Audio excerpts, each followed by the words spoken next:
पूछा है उससे कि यूनियन कार्बाइड वाली जो दुर्घटना हुई थी उसका सच क्या है। यूनियन कार्बाइड वाली दुर्घटना के बारे में सारे देश को ये बताया गया है कि ये अचानक से भोपाल में उनके कारखाने से गैस रिस गई, मिथाइल आइसोसाइनेट, और लोग मर गए। लेकिन उस यूनियन कार्बाइड के काम में बहुत गहरे में उतरा और इस कंपनी के बारे में बहुत केस स्टडी का काम मैंने किया मेरे विद्यार्थी जीवन में। और सच ये है कि भोपाल के कारखाने में 3 दिसंबर 1984 की रात को जो जहरीली गैस निकली थी वो अपने आप नहीं निकली थी, वो बाकायदा एक्सपेरिमेंट किया गया। भोपाल दुर्घटना एक्सीडेंट नहीं था, वो एक एक्सपेरिमेंट था। और वो एक्सपेरिमेंट क्या था? यूनियन कार्बाइड अमेरिका की कंपनी है और दुनिया में ऐसे अमीर देशों की ढेरों कंपनियां हैं जो हथियार बनाती। आपके देश में ये कंपनियां आती हैं, साबुन बेचती हैं, मंजन बेचती हैं, जूते चप्पल बेचती हैं, लेकिन ये कंपनियां अपने अपने देशों में बहुत ज्यादा हथियार बनाती। और अमेरिका जैसे देश की आमदनी का सबसे बड़ा हिस्सा हथियार की बिक्री से आता। इस देश की पूरी इकोनॉमी, अमेरिका की पूरी अर्थव्यवस्था हथियारों के व्यवसाय पर टिकी हुई। तो हथियारों का व्यवसाय चलना चाहिए, ये उनकी हमेशा की जरूरत रहती। तो हथियारों का व्यवसाय कब चल सकता है? 2 ही तरीके से चलता है। या तो 2 देशों के बीच युद्ध चल रहा हो और उस युद्ध में वो हथियार बेचे जाएं, एक तरीका तो ये होता है। दूसरा तरीका यह होता है कि अगर 2 देशों के बीच न होकर सारी दुनिया में कोई युद्ध चल रहा हो और उसमें हथियार बेचे जाए। और आज के जमाने में सारी दुनिया में एक अघोषित युद्ध चल रहा है जिसको आप आतंकवाद कहते हो। ये जो आतंकवाद के लोगों को जो भी लगे हुए हैं उसमें, चाहे वो कश्मीर में हो, चाहे वो आसाम में हो, चाहे नागालैंड में हो, चाहे त्रिपुरा में हो, चाहे मणिपुर में हो, या किसी भी दूसरे देश के हिस्से में हो, इन सारे बड़े बड़े आतंकवादियों को हथियार भेजने का काम ऐसी ही कंपनियां करती हैं। एक बंदूक है, आपने उसका नाम सुना होगा, AK-47। ये जो AK-47 नाम की बंदूक है, ये अमेरिका की कंपनी की बनाई हुई। और ये हिंदुस्तान में कैसे आती?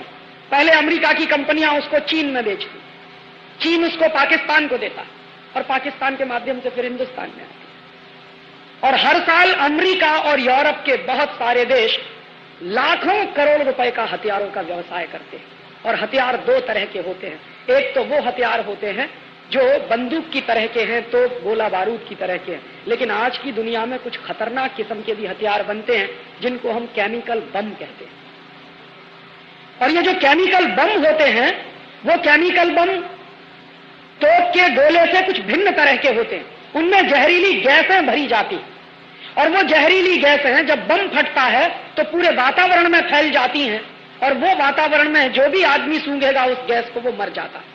तो तोप के गोले से ज्यादा असरकारक होता है केमिकल बम। और अमेरिका की ढेरों कंपनियां केमिकल बम बनाती हैं।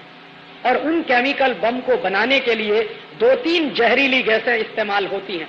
एक गैस है, उसका नाम है फॉस्जीन, दूसरी गैस है, उसका नाम है मिथाइल आइसोसाइनेट, और ऐसी 2-3 और गैसें हैं। तो ये जो भोपाल के कारखाने में गैस निकली थी वो मिथाइल आइसोसाइनेट थी। और मिथाइल आइसोसाइनेट गैस का ये टेस्ट करके देखना हो कि ये कितने लोगों को मार सकती है, ये अमेरिका में नहीं किया जा सकता, क्योंकि अमेरिका में वो मानते हैं कि लोगों की जिंदगी की कीमत बहुत है, इसलिए अमेरिका में नहीं कर सकते। और अमेरिका में ही नहीं कर सकते, अमीर देशों में कहीं भी नहीं कर सकते इस तरह के एक्सपेरिमेंट। कारण क्या है?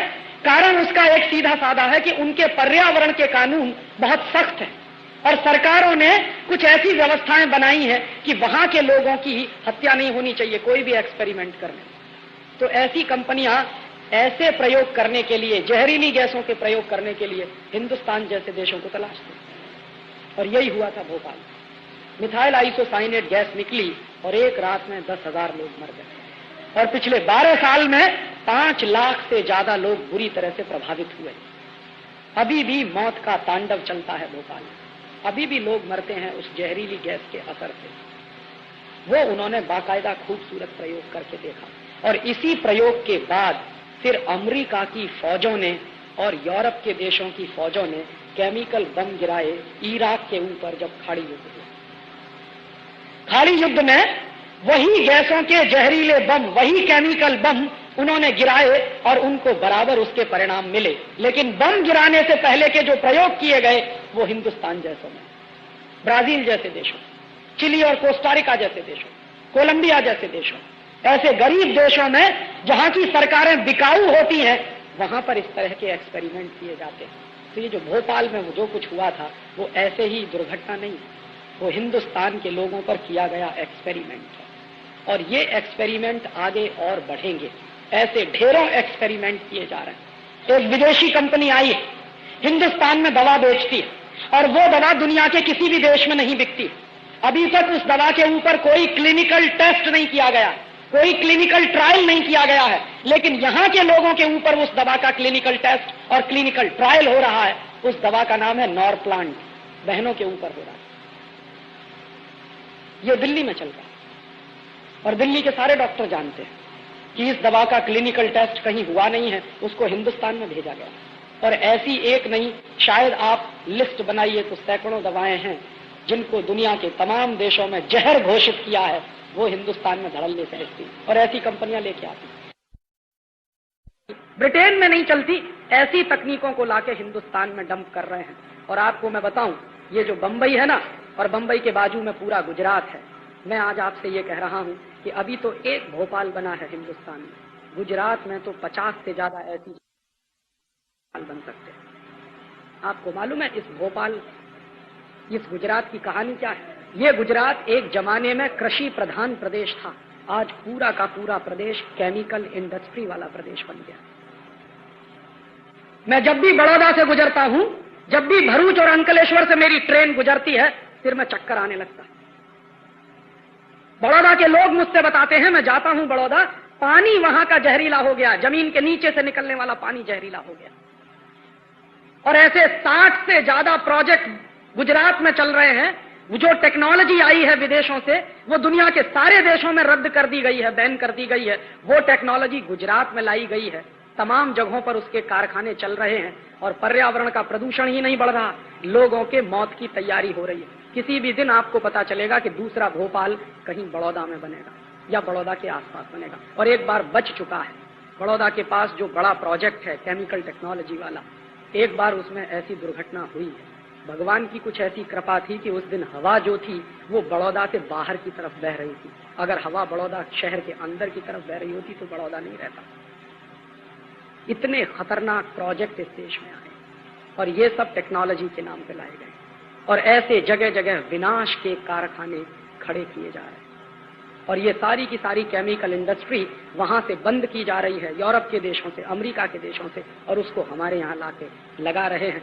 मुझे दर्द बहुत है अपने दिल में भोपाल का, क्योंकि 12 साल हो गया है, अभी तक किसी को न्याय नहीं मिला। हमारे जैसे लोग 12 साल से, मैं तो मेरे विद्यार्थी जीवन से ये मांग कर रहा था कि वॉरेन एंडरसन, जो यूनियन कार्बाइड कंपनी का सबसे बड़ा ऑफिसर, उसको लाके हिंदुस्तान में गिरफ्तार करके मुकदमा चलाया जाना चाहिए। लेकिन आज तक किसी सरकार को फुर्सत नहीं है उसको गिरफ्तार करने की। इस देश में न्याय की पद्धति क्या है? आपकी आंखों के सामने, मेरी आंखों के सामने हजारों लोग मरे हैं, लाखों लोग मर रहे हैं, लेकिन उनको हम न्याय नहीं दे पा रहे हैं। ये कैसा न्याय है? ये भोपाल में हुआ है और अगले तमाम जगहों पर होने की तैयारी है। इसलिए मैं आपको चेतावनी दे रहा हूं कि ये भोपाल एक नहीं है, हिंदुस्तान में 60-70 भोपाल बन सकते हैं किसी भी दिन। जिस दिन वहां इस तरह के एक्सपेरिमेंट होने शुरू हो जाएंगे, वो भोपाल बन जाएंगे। क्योंकि वो मानते हैं कि हम और हमारे जैसे लोग तो विदेशी कंपनियों की लेबोरेटरी के चूहे हैं, हमारी तो कोई औकात नहीं है, हमारी तो कोई हैसियत नहीं है, मरे तो मर जाएं। और उससे भी ज्यादा दुख मुझे दूसरी बात का होता कि भोपाल में जो हजारों लोग मर गए, हमारे दिल में कहीं हलचल नहीं हुई है। सारे देश ने शांति के साथ इसको देखा।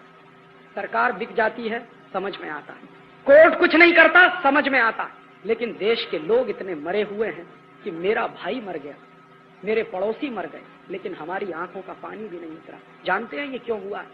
ये मैं मेरे भाषण में जो कह रहा, सिर्फ दुर्घटना नहीं है, भोपाल एक चेतावनी है कि अगले कुछ वर्षों में अगर हम नहीं जगे तो हिंदुस्तान में जगह जगह भोपाल बनेगी।